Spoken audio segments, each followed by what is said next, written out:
Apologies in advance if there are some sounds from the background that get into this video. We live near a soccer field and there are currently some very enthusiastic children playing there. The Peels were a distinguished family of American artists. Charles Willson Peel is best remembered for his portraits of leading figures of the American Revolution.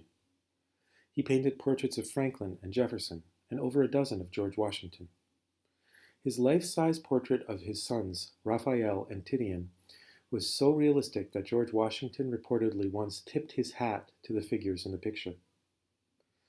Charles Willson Peel gave up painting in his middle age and devoted his life to the Peel Museum, which he founded in Philadelphia. The world's first popular museum of art and natural science, it featured paintings by Peel and his family, as well as displays of animals in their natural settings. Peel found the animals himself and devised a method of taxidermy to make the exhibits more lifelike.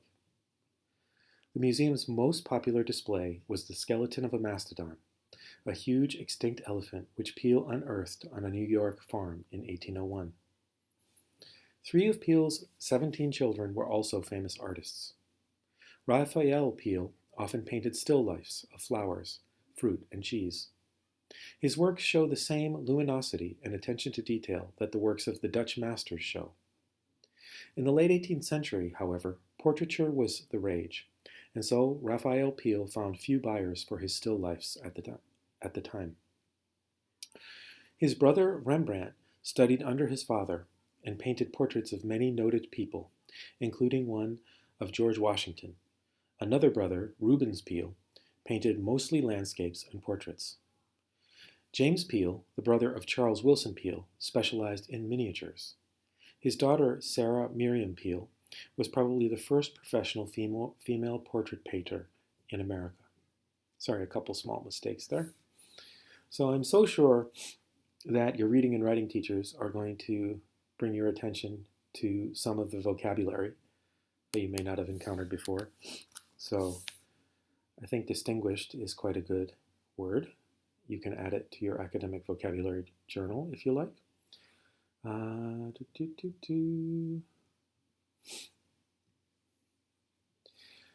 It's a possibility that there are some typos in this. Life-sized is probably a little bit more common way to write it. To tip one's hat is to actually take off your hat a little bit at an angle to show respect or greeting to someone, a little bit like waving or bowing. So it is clear that George Washington thought that the painting was very realistic. The painting of the life-sized painting of the sons of Charles Willson Peel was very realistic. But we cannot be sure if he was being ironic or if he truly believed that it was human beings he was looking at. I suspect maybe he was doing it to be humorous, to show how wonderfully lifelike, photorealistically lifelike the painting was. Maybe you know devotion, devoted, but it's a very good word. And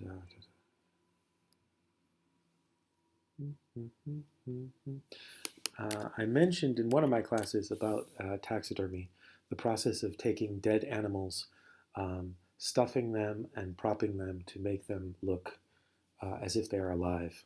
And I mentioned that when I was in Hokkaido, in Noboribetsu, many, many years ago, in a small train station, there was a Hokkaido bear, which was probably close to 3 meters tall, that was stuffed in the train station, which was quite interesting.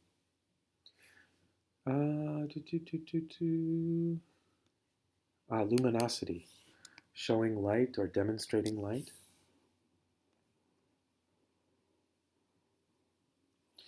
We have some things, this is not a single vocabulary word, but it's a strong collocation, attention to detail. These words often appear together. We say someone has an attention to detail or they lack attention to detail.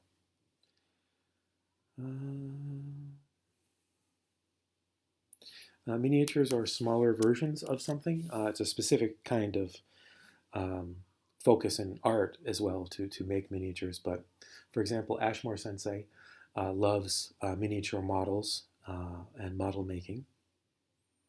I think that's pretty good.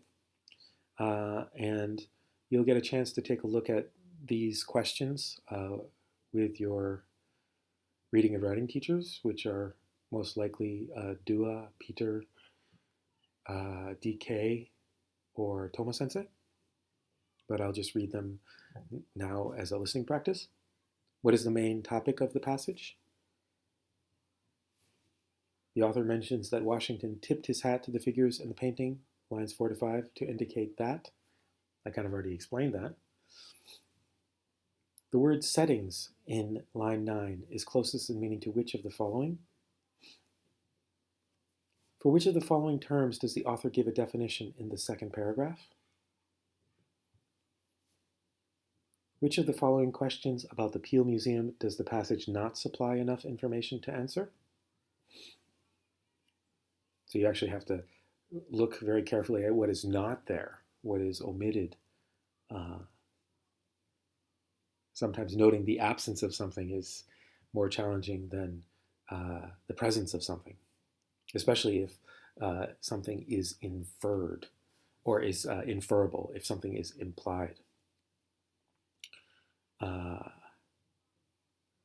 word unearthed in line 11 is closest in meaning to.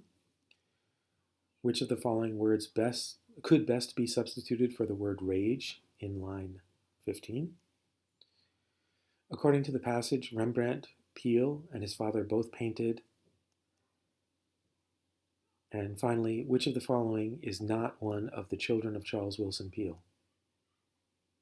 Okay, so I hope this helps. We did another reading in class that was just my voice without the text, but using them both together hopefully will help improve your comprehension.